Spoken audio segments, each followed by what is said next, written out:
English grammar के इस नए और ज़बरदस्त एक्सप्लेनर में खुशामदीद। आज हम सीधे सबक नंबर 30 यानी लेसन 30 की तरफ चलेंगे। आज का टॉपिक हमारी रोज़मर्रा की बातचीत का एक बहुत ही ख़ास हिस्सा है और सच पूछिए तो इसे सीखना बहुत ही मज़ेदार है। तो आइए एक बहुत ही बुनियादी और अहम सवाल से शुरुआत करते हैं। ज़रा सोचिए, जब कोई काम बिल्कुल उसी लम्हे आपकी आंखों के सामने हो रहा हो तो उसे इंग्लिश में कैसे बयान किया जाता है? ज़ाहिर है, उसे बताने का एक ख़ास और बड़ा ही लाजवाब तरीका है। पहला हिस्सा, प्रेजेंट कंटिन्यूअस टेंस यानी हरकत में आमाल। इस टेंस को हम उर्दू में ज़माने हाल इस्तमरारी कहते हैं। इसकी सबसे बड़ी खासियत इसकी मुसलसल नौयत है, यानी इसमें काम उस वक्त लगातार चल रहा होता है। काम तो जारी है, लेकिन ये कब ख़त्म होगा ये वक्त नामालूम होता है। दूसरा हिस्सा, टेंस की पहचान और उर्दू में इसकी निशानियां तलाश करना। आपको मालूम है, उर्दू बोलते हुए निशानियां को पहचानना दरअसल बहुत ही आसान है।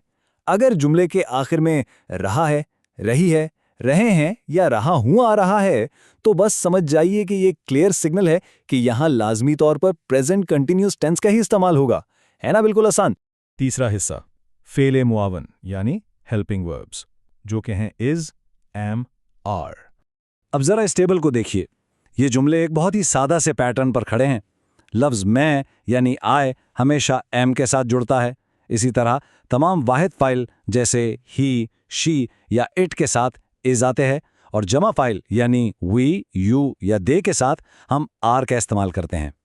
चौथा हिस्सा, आईएनजी का उसूल यानी जारी काम की तश्कील।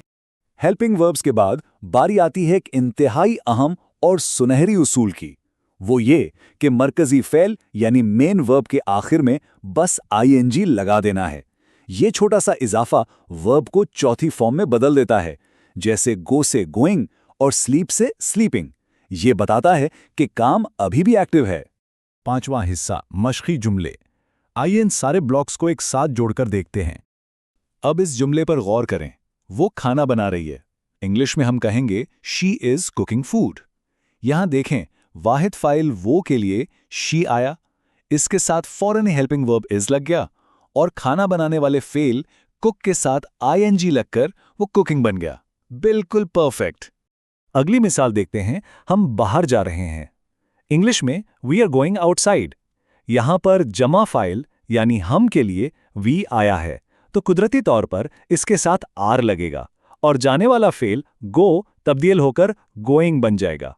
और अब जरा इस जुमले को देखें। मैं जा रहा हूं। इंग्लिश में आई एम गोइंग। जब बात अपनी हो रही हो तो आई के साथ बगैर किसी हिचकिचाहट के हम एम लगाते हैं और उसके फौरन बाद आईएनजी वाला वर्ब आता है। आखिरी मिसाल, वो सो रहा है। इंग्लिश में ही इज स्लीपिंग। ये मिसाल दिखाती है कि ये उसूल कितना जबरदस्त और मुस्तकिल है। ये पूरी की पूरी साख्त इंतहाई मंतकी है और सच पूछिए तो इसे अपनाना बहुत ही आसान है। छठा हिस्सा उम्मा 360 के साथ सीखें और इस सफ़र को जारी रखें। देखिए, ग्रामर के इन आसान उसूलों पर उबूर हासिल करना पुरएतमाद बातचीत के दरवाजे खोल देता है। इस सीखने के सफ़र को मज़ीद आगे बढ़ाने के लिए आज ही उम्मा 360 ऐप ज़रूर डाउनलोड करें। वहां आपको ज़ुबान के असबाक इंतहाई मुनज़्ज़म और आसानी से समझ आने वाले अंदाज में मिलेंगे, जो आपकी इंग्लिश को नेक्स्ट लेवल पर ले जाएंगे। अब चूंकि सारे ज़रूरी टूल्स आपके पास आ चुके हैं, तो जाते जाते आपको एक दिलचस्प चैलेंज देता हूं। ज़रा अपने इर्द गिर्द नज़र दौड़ाइए। इस वक्त कौन से काम हो रहे हैं जिन्हें आप इस नए सीखे हुए टेंस की मदद से इंग्लिश में ट्रांसलेट कर सकते हैं? सोचिए और प्रैक्टिस कीजिए, क्योंकि सीखने का यह ज़बरदस्त अमल कभी नहीं रुकना चाहिए।